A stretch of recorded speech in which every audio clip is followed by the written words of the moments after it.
দেখতে পাচ্ছেন চা গাছ, চায়ের কুড়ি। এই যে চা বাগান দেখতে পাচ্ছেন, ক্যামেলিয়া সাইনেনসিস বা বাংলাদেশি কালো চা।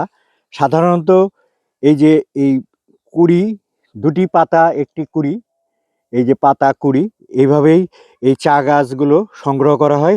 এটা থেকেই বিভিন্ন প্রক্রিয়ার মাধ্যমে, প্রসেসের মাধ্যমে কালো চা তৈরি হয়।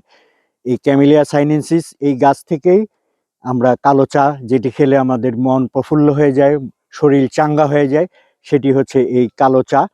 আর আপনাদেরকে জানিয়ে রাখি, যেটা হচ্ছে এই চায়ের এই যে দুটি কুড়ি একটি পাতা যেটি নেওয়া হয়, এই যে দেখেন এটা নিয়েছি, এটা হচ্ছে কালো চায়ের জন্য।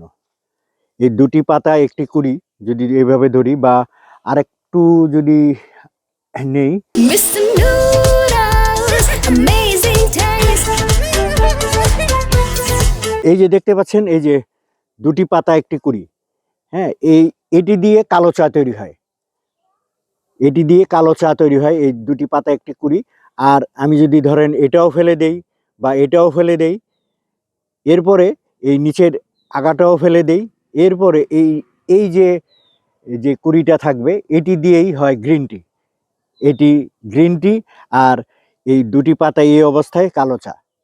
এটা গ্রিন টির জন্য এই এই কুড়িটা, এটি খুব এক্সপেন্সিভ এই গ্রিন টি তৈরি করতে, কারণ এতগুলো পাতা তুলে শুধু এই কুড়িটা দিয়ে গ্রিন টি তৈরি হয়। এটা যার কারণে গ্রিন টি এর দাম অনেক বেশি, এবং এটি আসলে আমাদের স্বাস্থ্যের জন্য এই গ্রিন টি খুবই উপকারী। আপনারা যদি নিয়মিত গ্রিন টি খান তাহলে আপনাদের শরীরের বিভিন্ন উপকারে লাগবে।